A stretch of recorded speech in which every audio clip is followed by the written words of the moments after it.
I first came across Dr. Murray Bowen's Family Systems Theory in the early 1990s. I was doing postgraduate training in New York in couple and family therapy, and this theory opened up a new way of seeing things, to seeing beyond the individual and seeing how the individual is always part of a bigger relationship unit, particularly their family, but any group that's important to them. And what this showed me is how we're always affecting each other. For example, we're so sensitive to family members. I heard my husband sigh last night while he's reading an email, and immediately I noticed my own stress response just spike in as I'm sensitized to him. And this is what us humans do in relationships.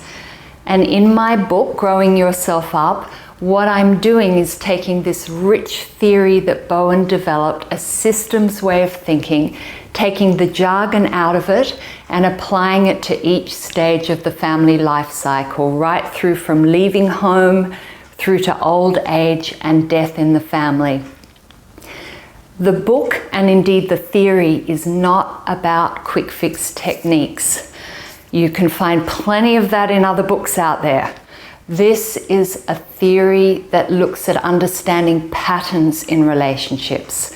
And there are predictable patterns such as the familiar relationship triangle, where two people detour their own tensions by focusing on a third party or going and venting to a third party about the other. There's the pattern, kind of the seesaw pattern of over and under helpfulness, where the very helpful person relates to the needy person and the needy person becomes increasingly helpless in that dance. So it's all about learning to see these kinds of patterns, and indeed looking at our family of origin, where the patterns developed in the first place, seeing how they shaped our parents, our siblings. I'm often asked if there's one key theme in the book, or indeed in the clinical practice of Bowen theory.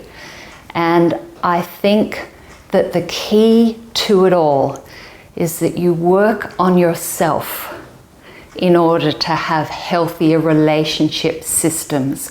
You give up the futile effort to try and change others or blame others, and by working on our own growing up efforts and changing our part in unhelpful patterns, we can bring more resilience to ourselves, but indeed we can bring more well-being to the people that we care about.